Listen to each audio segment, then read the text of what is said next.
Hello everyone! Welcome to the hottest news show in the world, the Chatterbox, where we will talk about all of the world's mysterious, breathtaking, and preposterous events.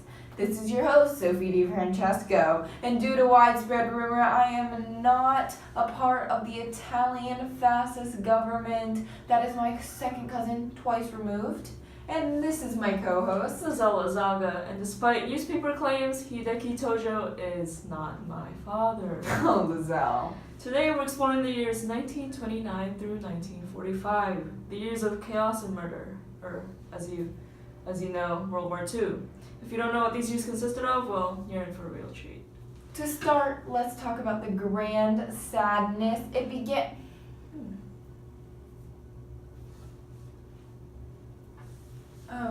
Oh, I'm so sorry. I have made a mistake. It is not the grand sadness. It is the Great Depression. So, I don't write this script, okay. The Great Depression began with the nationwide shocking event of Black Tuesday. And no, this is not a shopper's free-for-all paradise after Thanksgiving. This is the horrid October day when the stock market crashed. The 1920s was a time of major economic growth for the United States, and our economy was flourishing. We had just been on the winning team of World War I, and celebration was everywhere. During this time period, people were buying, companies were selling, and the stock market was skyrocketing.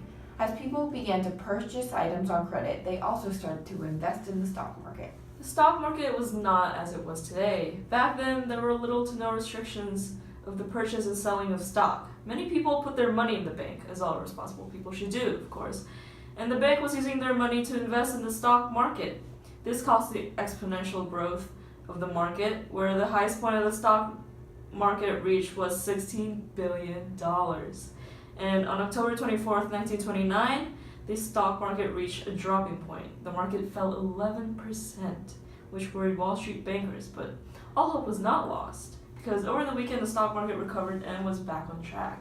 By Monday, everything seemed back to normal and the panic had subsided. The stock market mini crash seemed to have passed, and on Tuesday, no one was prepared what was bound to happen. On October 29, 1929, the stock market crashed.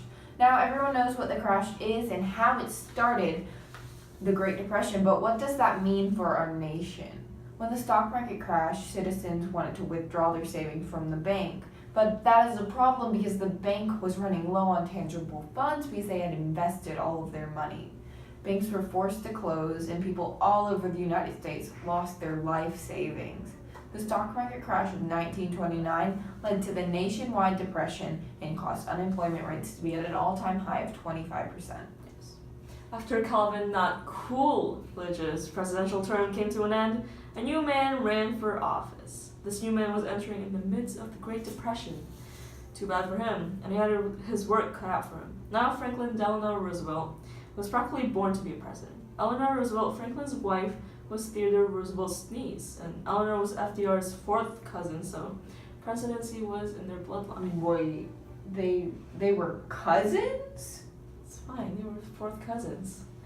When Franklin became the 32nd president in 1933, he promised the American people change. His plan was called the 3 R's: relief, recovery, and reform. Let's start with the relief. This was immediate action taken to halt the economy's deterioration. He started with the banks.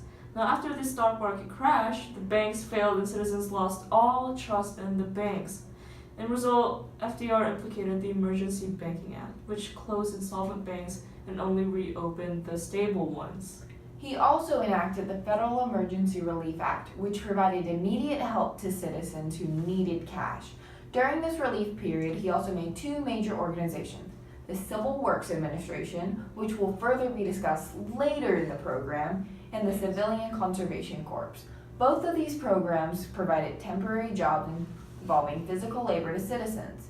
His next R was recovery, which was the priming and pumping section of the plan, which restarted the flow of consumer demand. The National Industrial Recovery Act and the Works Progress Administration were created at this time.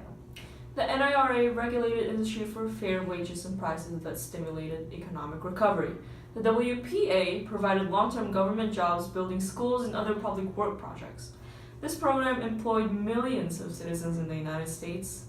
And the last R in Roosevelt's plan was reform. These were long-term permanent programs to avoid another depression and ensure citizens against another economic disaster. The reform plan included the FDIC, which ensured depositors' money up to a certain amount, the Social Security Administration, which ensured the elderly a segment of money for survival, and the Securities Exchange Commission, which monitored the stock market to prevent another major crash from happening ever again. One of the major programs in the recovery stage of FDR's plan was the AAA, or the Agricultural Adjustment Act. This act taxed food processors and gave the money directly to farmers as payment for not growing food. This decreased the supply of food so prices would increase. Because farmers were overproducing so much food before the Depression for war efforts, when the war ended, consumers were not buying as much, so food was being overproduced, and by the time of the stock market crash, farmers were left with too much food and no revenue for it. When the AAA started the tax, farmers had so much extra food, they had to throw it away. For example, farmers who herded cows and produced milk threw out over thousands of gallons of milk to follow the AAA's guidelines. Right, okay. So why wouldn't they just give away the milk to the poor or something? Well, if they just gave it away, there would be no gained revenue. Oh. So if the farmers aren't making money, they have no reason to be opened. Now we will show actual footage of Marie Batty, a French citizen experiencing the tragic date of May 10th, 1940, when Germany invaded France. Paris, France, a visité l'époque. Arrêtez. Juste nous avons des news des dernières heures. Les mondes avait notre beau pas. Nous nous préparons en attente et naissons d'espoir à la loi c'est misérable. À la main on avait l'opposition. J'ai entendu qu'il y a un augment avec les Luxembourg, les Belgiques et les Pays-Bas. Les parachutistes et le monde sont toujours là à moi. Mais en fond, un peu, je peux, à mon nation, au peur. After Germany invaded France, they gained control of most of Western Europe, giving a clear advantage to them in the war. As they took over, they bombed the country and made it sure they wouldn't be able to aid the Allies in its fight. The invasion of France was a turning point for Germany during World War II. The Battle of Berlin, or better known as the Fall of Berlin, organized by the Soviet Union, was the last major European battle of World War II. The Red Army settled on the lines of Berlin near the Oder River and then attacked and quickly beat the German defense line on April 16, 1945. By April 20th, the Soviet Union started to bomb Berlin. They started surrounding the city and in a few days had all of Berlin surrounded. At this point, Hitler knew he was going to lose the battle. The Soviets had over 2.5 million soldiers, 7,500 aircraft, and 6,250 tanks, while Germany only had around 1 million soldiers, 2,200 aircraft, and around 1,500 tanks, which is significantly less than the Russians. By April 30th, the Red Army approached the city center and the Germans were running low on ammunition. Hitler then admitted defeat and committed suicide with his wife. By May 7, 1945, Germany officially surrendered, ending World War II in Europe. Now, moving on to one of the most controversial and unfortunate topics of World War II, the bombing of Hiroshima and Nagasaki. After the World War II ended in Europe, Japan was still fighting and would not admit defeat. The United States had to make an executive choice to end the war altogether. This event signified the end of World War II as Japan declared its defeat after the destruction of its two major cities. Harry Truman believed that there would be more American casualties if Japan was not dealt with immediately, so as a response to the Japanese attack on Pearl Harbor, him and his advisors chose to drop atomic bombs on Hiroshima and Nagasaki on August 6th and 3 days later, August 9th, on 1945, killing and wounding 150,000 people in Hiroshima and 75,000 people in Nagasaki.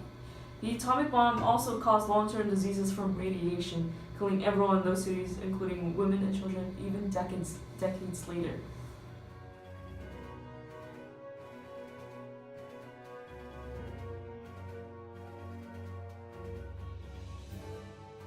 Hello out there, This is Hallie Flanagan, the National Director of the Federal Theater Project.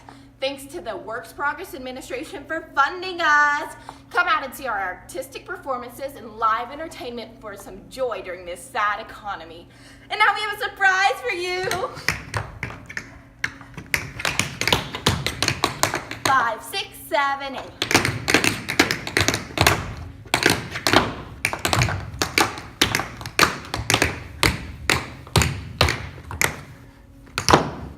Come out and see our performances. Bye! And welcome back. Now to the sector of our program where we have an expose. One of the first New Deal programs was the Civil Works Administration, better known as the CWA. The CWA was created on November 9, 1933 by Executive Order Number 6420B by President Roosevelt. The purpose of this New Deal program was to get jobless Americans back into the workforce and use them on beneficial public projects. The CWA received $400 million in funding from the PWA, $89 million from the Federal Emergency Relief Administration, and around $345 million from Congress. The CWA's main jobs were to build new roads, levees, water mains, and to improve schools and airports.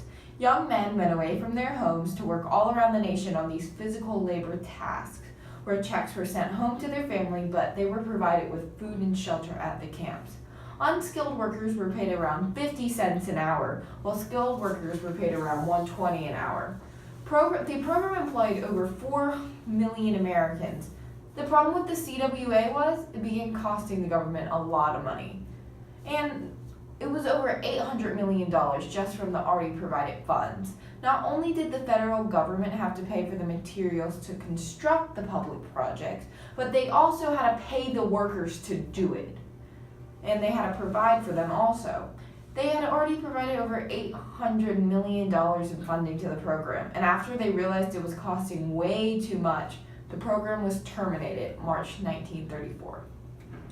Another devastating result of the attack on Pearl Harbor were the Japanese internment camps. Pearl Harbor instilled fear into the Americans, and on February 19th, 1942, Roosevelt signed an executive order stating that 120,000 Japanese residents in the United States were to be imprisoned and taken to the internment camps. Those who were imprisoned consisted mostly of naturally born American citizens and children. Despite this preventative action, only 10 people were convicted of actually being a spy, in which all of them were Caucasians. And these camps were mostly based in remote areas in 7 states. For instance, California, Arizona, Colorado, Wyoming, Idaho, Utah, and Arkansas. People were ordered to leave their homes in 48 hours and forced to leave in harsh conditions because of the hot temperature of the desert and the small confined spaces of guards and inside that hundreds of people had to share. The next few years of their lives were spent under the control of guards and inside a barbed wire, taking away not only their freedom but also their privacy. This became very controversial, as some thought that the United States government had no authority to do this.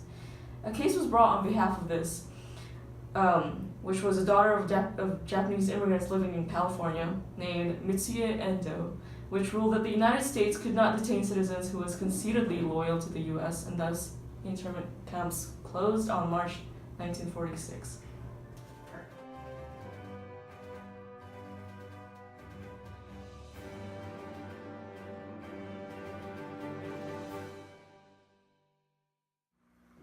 Ladies, unite. Let's do something. We can do it. We can help our husbands away at war. Let's help them defeat those filthy Germans. Let's get out of the kitchen and into the workforce. Let's get out of the house and into the factory. The only way our husbands can beat the Germans is if we help them. Let's do it, ladies. We are the backbone of our country. We can do it.